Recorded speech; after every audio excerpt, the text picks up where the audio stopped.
কেমন আছো বন্ধুগণ? আশা করছি তোমরা সবাই ভালো আছো। তো নিয়ে চলে এসেছি নতুন একটা পর্ব, নতুন একটা ভিডিও নিয়ে বাংলা ল্যাব চ্যানেলে। তো আমার চ্যানেলটি অবশ্যই সাবস্ক্রাইব করবেন। নতুনত্ব সব ভিডিও, বিভিন্ন তথ্য, গভর্নমেন্ট স্কিম এবং পরীক্ষার, সরকারি পরীক্ষার যত অ্যাডভার্টাইজিং সব ডিটেলস নিয়ে আমরা এই চ্যানেলে কথা বলে থাকি। তো তোমরা অবশ্যই আমার চ্যানেলটি সাবস্ক্রাইব করবে এবং ভিডিও অবশ্যই লাইক করবে এবং কমেন্ট করবে। তো বেশি দেরি না করে চলো ভিডিওটা শুরু করি। সেটা হচ্ছে আহ, ভিডিওটি আমার করার উদ্দেশ্য হলো যে ওয়েস্ট বেঙ্গলে তো রিসেন্টলি নতুন সরকার গঠন হয়েছে, আমাদের বিজেপি সরকার নতুনভাবে গঠন হয়েছে। তো হওয়ার সাথে সাথে আমাদের যে পশ্চিমবঙ্গে গ্রাম পঞ্চায়েতে প্রচুর কিন্তু পোস্ট কিন্তু প্রচুর পরিমাণে কিন্তু খালি আছে। তো সেই খালি পোস্টগুলি কিন্তু এক্সাম 2024 সালে হওয়ার কথা ছিল, নোটিফিকেশান দিয়েছিল। তারপরে কিন্তু কোনো ডিটেল কিন্তু আর পাওয়া যায়নি, এক্সামও কিন্তু কিচ্ছু হয়নি, কোনো এক্সামই হয়নি। তো সেটা নিয়েই আজ আমি কথা বলবো যে আমাদের নতুন সরকার গঠনের সাথে সাথে আমাদের যে সিএম, মানে আমাদের যে মুখ্যমন্ত্রী, উনি অ্যানাউন্স করেছে যে গ্রাম পঞ্চায়েতের যে পোস্টগুলি খালি আছে সেগুলো খুব দ্রুত, মানে খুব দ্রুতভাবে সব রিক্রুটমেন্ট কিন্তু সেরে ফেলা হবে। তো আমরা ওই জন্য চলো চলে আসি এই wbprms.in এই ওয়েবসাইটটা। এই ওয়েবসাইটটা হলো গ্রাম পঞ্চায়েতের রিক্রুটমেন্ট ম্যানেজমেন্টের কিন্তু একটা ওয়েবসাইট।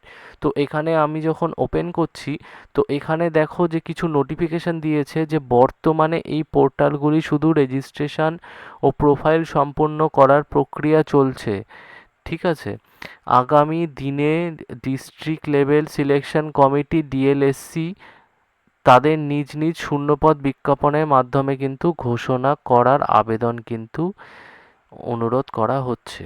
তো নিয়মিত আপডেটের জন্য পোর্টালটিতে নজর রাখতে অনুরোধ করছে। তো এটাই হচ্ছে এখনকার স্ট্যাটাস।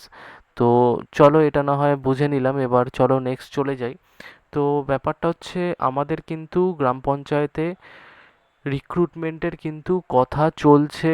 রিক্রুটমেন্টের জন্য কিন্তু আমাদের নতুন সরকার কিন্তু অ্যানাউন্স করেছে।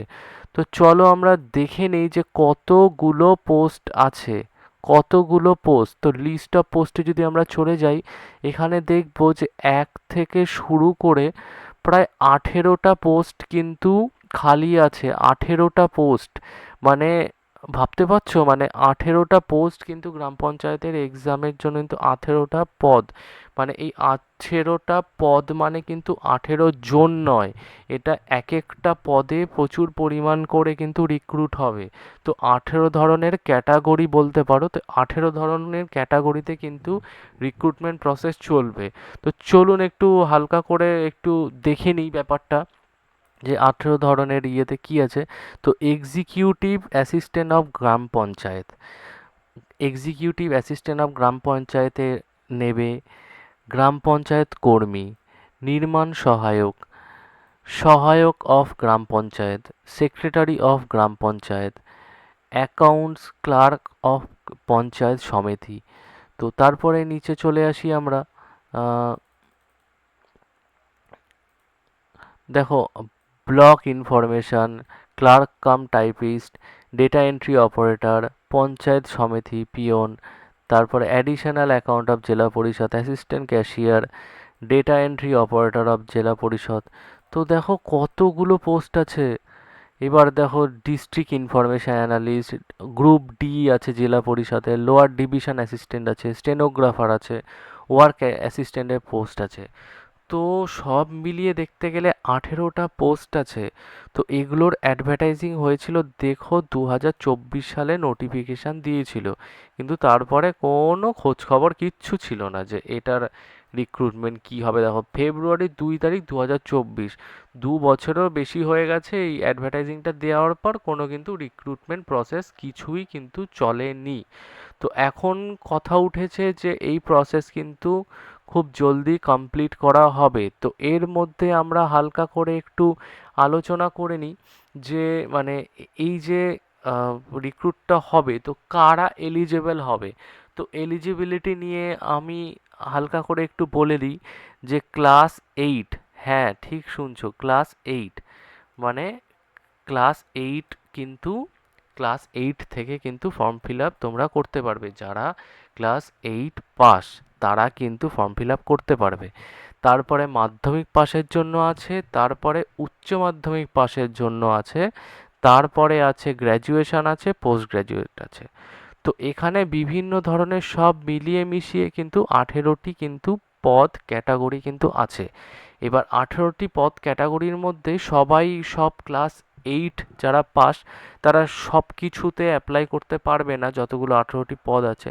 তো তার জন্য আলাদা আলাদা পোস্ট আছে, সেটা নিয়ে আমি না হয় অন্য একটি ভিডিওতে ডিটেলে আমরা সেটা ডিসকাস করব, আপনাদেরকে দেখিয়ে দেব যে যারা ক্লাস 8-এ পড়ে মানে পাস করেছে তারা কোন কোন এক্সামের জন্য এলিজেবল, ক্লাস 10-এর জন্য এলিজিবিলিটি, ক্লাস 12-এর জন্য এলিজিবিলিটি, যারা ব্যাচেলার ডিগ্রি পাস করেছে তাদের এলিজিবিলিটি, যারা পোস্ট গ্র্যাজুয়েট করেছে তাদের এলিজিবিলিটি, তো সব মিলিয়ে কিন্তু এখানে পোস্ট আছে।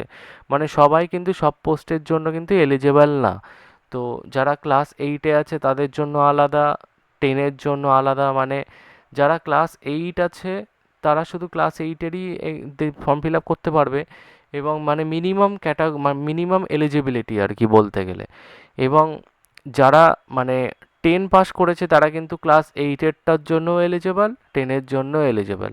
যারা কিন্তু 12 পাস করেছে তারা কিন্তু ক্লাস 8-এর পোস্টটার জন্য এলিজেবল, তারা কিন্তু ক্লাস 10-এর পোস্টের জন্য এলিজেবল, তার 12-এর জন্য এলিজেবল। যারা ব্যাচেলার ডিগ্রি করেছে তাদের মধ্যে কারো যদি কম্পিউটার যদি থাকে তাদের তাদের জন্য আলাদা একটা এলিজিবিলিটি আছে। বা যারা ব্যাচেলার ডিগ্রি করেছে তারা কিন্তু 8-এর এক্সামটাও দিতে পারবে, 10-এর এক্সামটাও দিতে পারবে, 10 এলিজিবিলিটির যে এক্সামটা সেটাও দিতে পারবে, এবং 12-এর যে এলিজিবিলিটি সেই এক্সামটাও কিন্তু দিতে পারবে। তো সব নিয়ে কিন্তু এই ভিডিওতে আমরা এতটুকুই আলোচনা করছি যে পশ্চিমবঙ্গের কিন্তু পঞ্চায়েত রিক্রুটমেন্ট শুরু হয়েছে। তো তোমরা বন্ধুগণ সবাই মিলে কিন্তু প্র্যাকটিস শুরু করে দাও, প্রিপারেশান শুরু করে দাও, যে কি করে এক্সামের যে ক্র্যাক করব এই নিয়ে প্রিপারেশান কিন্তু তোমরা সবাই মিলে শুরু করে দাও। এই সুযোগ কিন্তু হাতছাড়া করো না। অনেক বছর পর কিন্তু আমাদের নতুন সরকার এই রিক্রুটমেন্ট শুরু করেছে, তো তোমরা কিন্তু কেউ এই সুযোগটা কিন্তু কেউ মিস করবে না। ঠিক আছে, তো আশা করছি তোমাদের সকলের এই ভিডিওটা ভালো লেগেছে।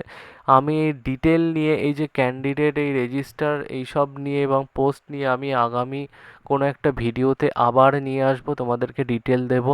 তো ততক্ষণের জন্য এই ভিডিওটা এখানেই শেষ করছি। আগামী ভিডিওর জন্য তোমরা অবশ্যই আমার চ্যানেলটি সাবস্ক্রাইব করো, এবং ভিডিওটি ভালো লেগে থাকলে আর ইনফরমেটিভ লেগে থাকলে অবশ্যই লাইক করো, শেয়ার করো, এবং তোমাদের মতবাদ কিন্তু অবশ্যই জানাবে কমেন্টে, সেটা কিন্তু ভুলবে না। তো আশা করছি বন্ধুরা তোমরা আমার এই ভিডিওটা ভালো লেগেছে। তো তোমরা সবাই ভালো থেকো, আবার দেখা হবে নতুন একটি ভিডিও নিয়ে। ধন্যবাদ।